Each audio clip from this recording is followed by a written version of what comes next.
Welcome back to another edition of History in Your Own Backyard. I'm your host, Susie Salick. Today we're in Bell Fountain, Ohio, and I'm joined by Logan County engineer, which we are at your office. So, Scott Coleman, thank you for joining us. Welcome. And President of the Ohio Historic Bridge Association, David Simmons, thank you for being here. Always delighted to be here. So we are getting ready to explore the McColly Bridge, which spans the Great Miami River, which is close to the Bloom Center in Bloomfield Township. Is that right?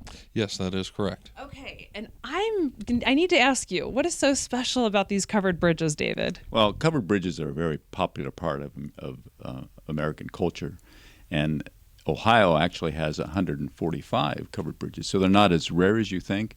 But a woman named Miriam Wood, who's like the dean of covered bridge researchers in Ohio, has been researching bridges for many years, decades in fact, and has identified like 3,800 bridges were actually built covered bridges built in Ohio at one time. In Logan County, she was only able to identify 11 covered bridges, but of those, there's really only two that survive, and one of those is the McColly Bridge. Most people see covered bridges in very romantic terms, and Robert Waller's book, The Bridges of Madison County, is probably the ultimate view of romance. But that movie, or that book, was turned into a movie with Meryl Streep starring. And it became very popular or helped to make covered bridges much more popular, just the viewing of that movie. So getting away from that romantic view can sometimes be challenging for historians. Take, for example, that they have roofs. There's all kinds of really interesting folklore about why they have roofs. Did they want to make them look like a barn so a horse would want to go through the bridge? Were they to help farmers that got stuck out in the weather, someplace to get out of the weather in case there was a pop-up shower. Of course, they were called kissing bridges for courtship rituals for obvious reasons. But my favorite reason for why you have a covered bridge, or why you have a roof on a covered bridge, is that you put a covered bridge at the end of a town, so that by the time you got through the covered bridge, you were already in the town and it was too late to turn around. You were there. Stuck there. Exactly. So why do covered bridges have roofs on them? Well, the reason that you put a roof on a covered bridge is the same reason you put a roof on your house, to protect the timbers. An uncovered bridge, wooden bridges were built without coverings in the 19th century, might last only about a decade. But if you put a roof on it, it could last hundreds of years, really. In fact, Ohio's oldest covered bridge, the Roberts Bridge in Preble County, was built in 1829, so it's approaching its bicentennial. David, why are covered bridges so popular? Well, if you think about the Ohio landscape, when Europeans first came, it's estimated that as much as 95% of the landform in Ohio was covered with trees. So the material for wooden bridges was abundant. Yeah. Plus, there were lots of men that were knowledgeable in doing heavy timber framing. So it was a logical material for building bridges in Ohio and in the nation. David, how did the McColly Covered Bridge get the name? Well, as in the case of many covered bridges, they're named after a local landowner. In this case, a landowner named McColly owned about 245 acres nearby, and that was typical of 19th century commissioners' journals. They would just name the bridge after an adjacent property owner. And it was built in 1876 over the Great Miami River. Who built the McColly Covered Bridge? It was a firm from Sidney, Ohio, the neighboring county, called Anderson and Green. Okay. And Anderson Green are fairly interesting characters that have a fairly wide-ranging background. Enoch Anderson was born in Pennsylvania to Irish immigrants, and in 1825, and came to Ohio with his parents, first to Darke County. He worked for a time in Cincinnati and then ended up in Shelby County as a cooper. In other words, a barrel maker is a cooper. Enoch, or Edward Green, was the other man involved in this firm, and he began working as a lightning rod salesman. And he got involved as a salesman with an iron bridge company, the King Iron Bridge Company, and I guess they figured, this guy Zenas King from Cleveland figured if he could sell lightning rods, he could sell iron bridges. Naturally, yeah. Right, makes sense, right? Anderson and Green seem to have very different backgrounds. Now, how did this affect their style as they collaborated? Bridge builders, yeah. They, in this case, they built a howe truss.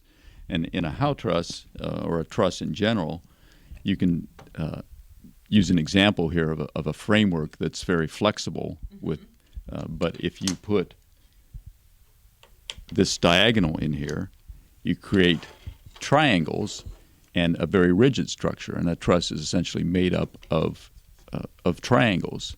And in a howe truss, the verticals are in tension and the diagonals are in compression. In other words, they're being pulled apart and the diagonals are being pushed together. The howe truss was developed by a man named William Howe, who was a house builder in Massachusetts. And he came up with this idea because it would help as a wooden structure ages and dries out. It begins to lose some of its strength because the connections are no longer tight. So Howe's idea was to put iron rods in with nuts on it that he could tighten up. So it was a perfect type of a maintenance structure. It helped in future maintenance for structures. So the howe truss was perfect for Anderson and Green because Anderson had been a woodworker and Green had worked with iron. So the howe truss really was the perfect type of structure for that particular partnership. Yeah. Now, did Anderson and Green continue to build bridges together in Logan County? They did. They built, we know of some other howe trusses that they built in the county. But after 1882, they sort of went their separate ways. Anderson continued to work in the barrel manufacturing and had a company in Sydney that employed as many as 175 people. Green went a different direction and actually became a state representative and represented Shelby County in the State House on 2 separate occasions. Scott, earlier David had mentioned that the McColly Covered Bridge was built in 1876, which makes it over 140 years old, which is a true testament to the skill of the builders. But what is going on with it today? Well, today we've gone through many rehabs, or at least one major rehab since I've been here. In the mid-90s, it had fallen into disrepair, and in fact, it was closed and had a significant sag in the bridge. And so at that time, we developed a plan to rehabilitate the bridge and also added 2 piers to the bridge to help increase its capacity so that we could have school buses cross the bridge.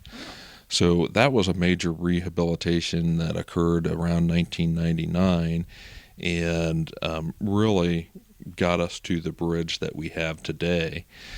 Since then, we've done some additional rehabilitations where we added additional fire retardant, did new staining, reapplied the stain on the exterior of the bridge, and added aesthetic lighting to the structure, which helps prevent vandalism, and it keeps one of the rodents that we have, the Indiana bat, or in general any bat, from nesting in the roofing of the bridge. And with those rehabilitations, we were also able to receive some Ohio Historic Preservation Awards for the rehabilitation of the McColly Covered Bridge. David, what is the significance with the McColly Covered Bridge? Well, the Ohio Historic Bridge Association has recognized the significance of the bridge for many years. In fact, Miriam Wood, who I mentioned earlier, prepared a National Register nomination for it in the 1970s. And when it was listed in 1974, it was identified as being of state-level significance because it's such a fine example of a howe truss.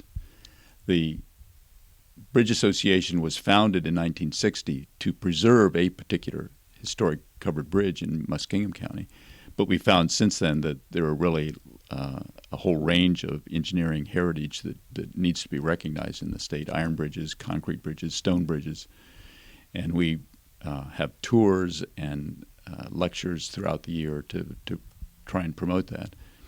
But in particular, we're pleased to be able to work with a county like Logan, who has appreciated its covered bridges and has been working to preserve them over the years.